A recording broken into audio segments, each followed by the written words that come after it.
নমস্কার বন্ধুরা, এসো গল্প শুনিতে। এসে গেছি আমি আমার গল্পের সম্ভার নিয়ে। আমার আজকের গল্প ষষ্ঠীপদ চট্টোপাধ্যায়ের লেখা ভোলা ডাক্তারের বিপদ। সে একটা দিন গেছে, কলেরার মড়কে তখন গ্রামকে গ্রাম উজাড় হয়ে যেত। দেশের জনসংখ্যাও যেমন কম ছিল, তেমনই ছিল সচেতনতার অভাব। টাইম কল, টিউবওয়েল কিছুই ছিল না তখন। পুকুরের জলই ছিল ভরসা। পুকুরের জলে স্নান করা, কাপড় কাচা, বাসন মাজা সবই চলত। আবার সেই জলই কলসিতে ভরে নিয়ে আসা হতো পান করার জন্যে। গ্রামে কারো কলেরা হলে সেই রুগীর ময়লা জামা কাপড় পুকুরেই কাচা হতো, যার ফলে রোগ ছড়াতো ঘরে ঘরে। তার উপর যেমন ছিল ডাক্তারের অভাব, তেমনই বিরল ছিল স্বাস্থ্যকেন্দ্র। ফলে মড়ক ছিল অনিবার্য। বর্ধমানের দিঘর গ্রামের ভোলা ডাক্তারের তখন হাতযশ ছিল খুব। কাছাকাছি 10-15টা গ্রামে কোনো ডাক্তার না থাকায় তিনি একাই ছিলেন সকলের ভরসা। ভোলা ডাক্তারের মস্ত গুণ ছিল। তিনি MBBS ডাক্তার হয়েও হোমিওপ্যাথি চিকিৎসা ভালোই জানতেন। সেকালে হোমিওপ্যাথি মরা বাঁচাতে পারত, তার কারণ ওষুধের শিশিতে ওষুধ থাকত। আর গ্রামে ঘরে রোগ নাড়াও হতো খুব কম। প্রকৃতির পরিবেশেই সুস্থ থাকত সকলকে। কিন্তু কলেরা ও বসন্তের আবির্ভাব হলেই তা মহামারীর আকার ধারণ করত। তা সেবার হলো কি, দীঘলগাঁয়ের 10-12 ক্রোশের মধ্যে যত গ্রাম ছিল সব গ্রামেই কলেরা দেখা দিল মহামারী রূপে। এমন সময় এক রাতে এক মহিলা কাঁদতে কাঁদতে এসে আছাড় খেয়ে পড়লেন ভোলা ডাক্তারের বাড়ির উঠোনে। রাত তখন 1টা। আশেপাশের কয়েকটি গ্রামে চিকিৎসা করে ভোলা ডাক্তার সবে একটু শুয়েছেন, ঘুমিয়েও পড়েছেন। এমন সময় মহিলার কান্না। ভোলা ডাক্তারের স্ত্রী ঘুম থেকে তুললেন স্বামীকে, বললেন, দেখো তো বাইরে কে যেন কাঁদছে। ভোলা ডাক্তার তখনই উঠে দরজা খুলে বললেন, কে মা তুমি? এত রাতে কেন এসেছো? কার কি হলো? মহিলা বললেন, আমার সনাতনকে আপনি বাঁচান ডাক্তারবাবু, ওকে কাল রোগে ধরেছে, ওই আমার একমাত্র সন্তান। ভোলা ডাক্তার বললেন, তা না হয় যাচ্ছি, কিন্তু তুমি থাকো কোথায়?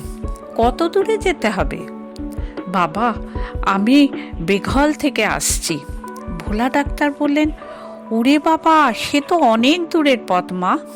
বনের ভেতর দিয়ে 2-1টা খাল পেরিয়ে যেতে হবে।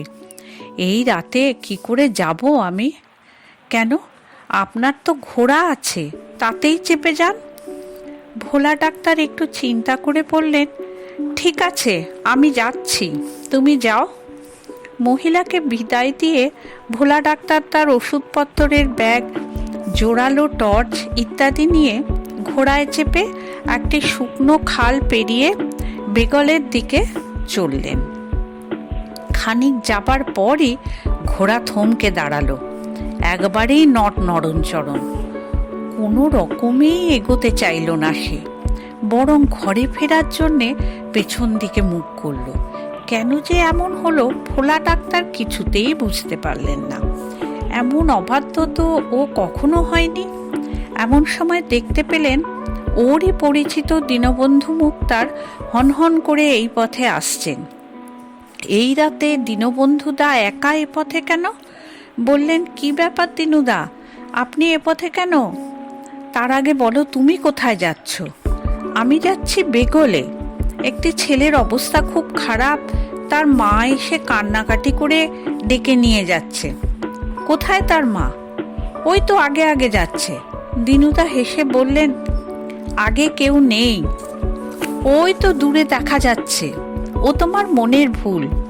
তুমি যাচ্ছ ঘোড়ায়, সে যাচ্ছে তোমার আগে। এ কখনো হয়?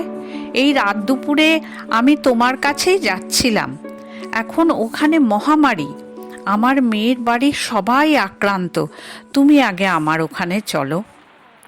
বলার সঙ্গে সঙ্গে সেই মহিলা দূর থেকে ছুটে এলেন, বললেন, না ডাক্তারবাবু, আগে আপনি আমার ছেলেকে দেখুন, তারপরে ওর ওখানে যাবেন।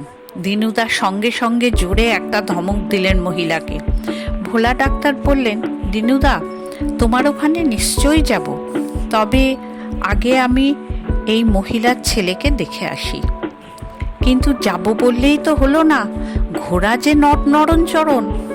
ভোলা ডাক্তার বাধ্য হয়েই তখন ঘোড়াটিকে একটি গাছের সঙ্গে বেঁধে আর একটা খাল পার হয়ে বেরুলে পৌঁছলেন।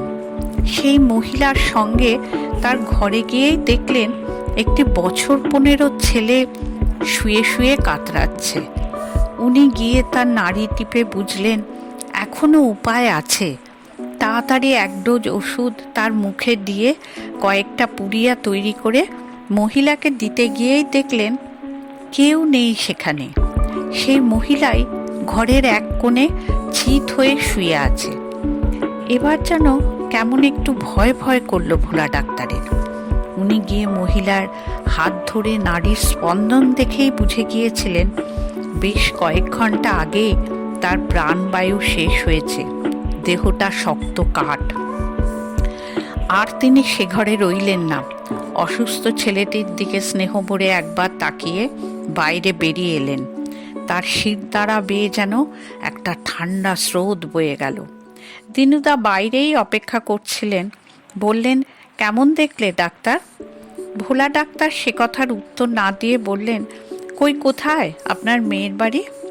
ওই তো দেখা যাচ্ছে। ভোলা ডাক্তার দিনুদার মেয়ের বাড়িতে এসেও আরও একবার চমকে উঠলেন। সেই ঘরে 5 জন রোগী, একজন ছাড়া বাকি 4 জন ছড়িয়ে ছিটিয়ে শুয়ে আছে। তাদের প্রত্যেককে পরীক্ষা করে বুঝলেন তাদের একজনও কেউ বেঁচে নেই। শেষজন শুয়েছিল তক্তাপোষে, তার মুখ পর্যন্ত চাদর ঢাকা দেয়া ছিল। সেই ঢাকা সরাতেই আঁতকে উঠলেন তিনি, এই যে দিনুদা! ভোলা ডাক্তারের তখন পাগল হওয়ার মতো অবস্থা। উনি কোনো রকমে ঘর থেকে বেরিয়েই গ্রামের পথ ধরলেন। তাতেও কি রেহাই আছে? চারিদিক থেকে শুধু কান্নার শব্দ, আর বারবার মনে হতে লাগলো কারা যেন তার পিছু পিছু আসছে আর বলছে, ডাক্তারবাবু, একবার আমাদের ঘরে এসে দেখে যান, আমাদের বাঁচান ডাক্তারবাবু, ও ডাক্তারবাবু। ভোলা ডাক্তার কারোর দিকে না তাকিয়ে জোরে পা চালিয়ে খাল পার হলেন। তারপরে যে গাছের সঙ্গে তার ঘোড়াটি বাঁধা ছিল সেই গাছ থেকে ঘোড়া খুলে তিনি রওনা হলেন গ্রামের দিকে।